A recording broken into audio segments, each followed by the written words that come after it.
Okay, let's dive right into this. Welcome to today's explainer. We're going to be looking at one country examined exactly a century apart. America 1926 versus 2026. Now, if you've ever, thought about how much the world has transformed over the last 100 years, you already know it's staggering. But seeing it side by side, it really reveals just how dramatic this massive leveling up of human civilization has actually been. So, let's get right into it. The juxtaposition here is just totally jarring. I mean, imagine walking out of a slower, almost black and white past of 1926 and suddenly stepping into the hyper-colored, lightning-fast modern skyline of 2026. We usually tend to view history as this slow, steady march, right? But side by side, wow, the contrast is intense. The very pace of everyday life has fundamentally shifted. And bridging this 100-year gap, going from the simple chalk and paper of 1926 through those big mid-century shifts around 1976 and landing all the way on the AI and digital tablets of 2026, the acceleration of progress is just undeniable. America changed way more than most people can even imagine over a single century. As the calendar flipped across these decades, literally every single aspect of how we operate day to day was entirely reinvented. So here's our roadmap for today's explainer. We're breaking this down into three core themes. 1, moving and connecting. 2, daily life and learning. And 3, labor and leisure. Kicking things off with section 1, moving and connecting.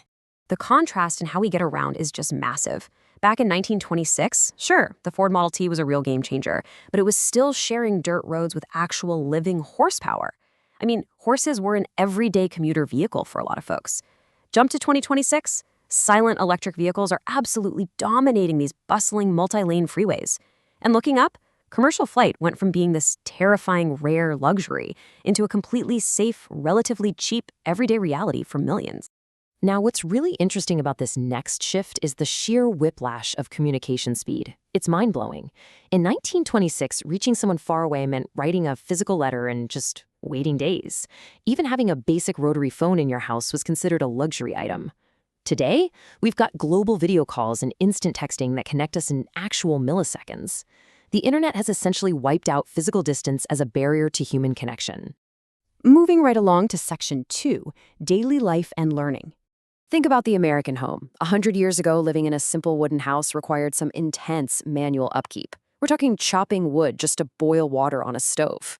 Today, all that back-breaking labor has been replaced by extraordinary convenience. We're talking phone-controlled smart environments, right?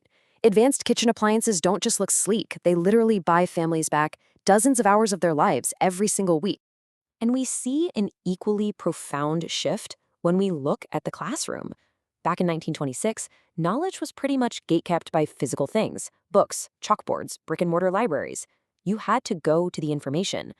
Today's digital classrooms run on tablets and laptops, giving students access to infinite information at a moment's notice. The biggest takeaway here? Learning has been completely decoupled from physical buildings. It can happen literally anywhere. Which brings us to our third and final core theme, labor and leisure. The evolution of the workforce over this century is monumental. In 1926, human and animal muscle was the absolute backbone of the economy, driving factories and horse-drawn agriculture. But fast forward to 2026, and the whole paradigm has flipped upside down. We now have millions earning a living just typing on laptops, entirely online. GPS-guided tractors are handling the fields on autopilot, and AI robots are beginning to augment almost every single profession imaginable. And hey, what happens when the workday actually ends? It's a completely different world now. In 1926, entertainment was an event. You gathered around the family radio, or maybe you visited a local silent movie theater. Now, entertainment basically lives right in your pocket.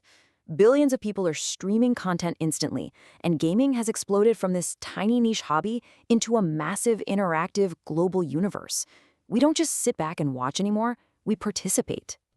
Let's take a quick mental breather here to summarize these sweeping changes. When we look at speed, cost, and accessibility, we see something amazing.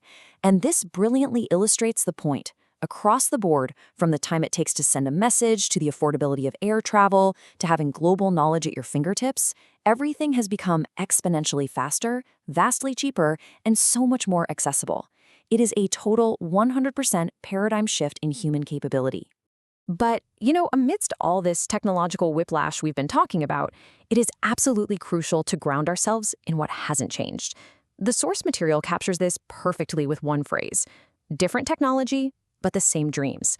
Because even though a 1926 family and a 2026 family are separated by a century of radical innovation, the core human element remains untouched.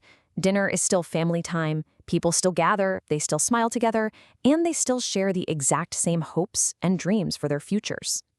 100 years transformed America completely beyond recognition.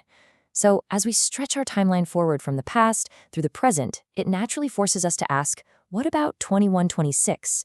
Right? I mean, if we went from horse-drawn plows to AI robots in a single century, what on earth is America going to look like in another 100 years? It's kind of mind-boggling to even think about.